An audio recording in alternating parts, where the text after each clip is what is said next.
2008 সালে নির্বাচনে গিয়েছিলাম অনেক আশা নিয়ে, অন্তত সামরিক সমর্থিত সরকার চলে যাবে।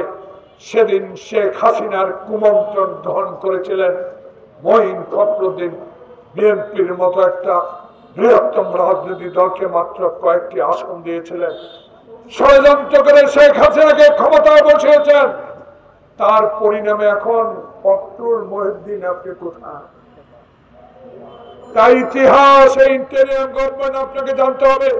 যারা আমার এই নির্বাচনকে আবার ষড়যন্ত্র করে পিছিয়ে দেওয়ার চক্রান্ত করছেন, তাদের উদ্দেশ্যে বলতে চাই, 54 বছরে কোনোদিনও দেখি নাই শহীদ দিবস, স্বাধীনতা দিবসে আপনারা মিছিল করতে।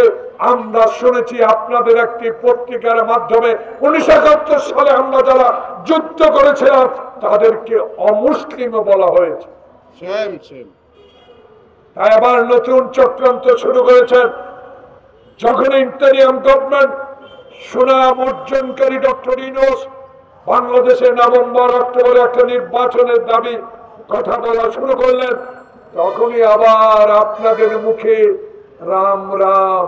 আবারও শুনি কি স্থানীয় সরকারের নির্বাচন, কিসের ইঙ্গিত? সংস্কারের পর নির্বাচন।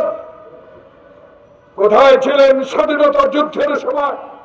কোথায় ছিলেন 16 বছর আমার নেতা তারেক রহমান যখন মানুষের অধিকার প্রতিষ্ঠার জন্য আমার নেতা কর্মীদেরকে হাঁটু জলের মধ্যে দাঁড়িয়ে আন্দোলন করেছে, যারা কবরস্থানের মধ্যে জঙ্গলে ঘুমিয়ে জীবন কাটিয়েছে, যারা আয়না ঘরে মাসকে মাস কাটিয়েছে, তখনও আপনাদেরকে এত জোরালো কথা বলতে আমি দেখি নাই। এখন আবার এই ষড়যন্ত্র কেন?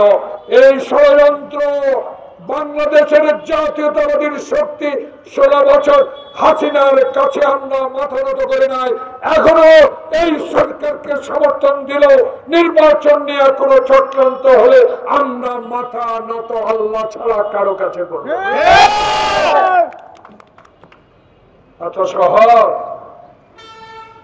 খুব কঠিন কাজ। বিএনপিকে আন্ডারস্টিমেট করেন না। বিএনপি শহীদ জিয়ার দল, বিএনপি খালেদা জিয়া নেতৃত্বাধীন দল, বিএনপি তারেক রহমান 10,000 কিলোমিটার দূর থেকে পরিচালিত দল। তার শক্তি, সামর্থ্য, সাহস ইনশাল্লাহ বাংলাদেশের 18 কোটি মানুষ এই 6 মাসে তো আগে তো গ্রহণ করেছে। এই 6 মাসে তার বক্তব্য গ্রহণ করে স্পষ্ট মানুষ বলে দিয়েছে, আপনি আসুন, নিরপেক্ষ সুষ্ঠু নির্বাচনের মধ্য দিয়ে দেশে নির্বাচিত সরকার হবে। সেই সরকারকে বাংলাদেশের সংবিধান থেকে বৃহৎ আকারে সংস্কার করবে।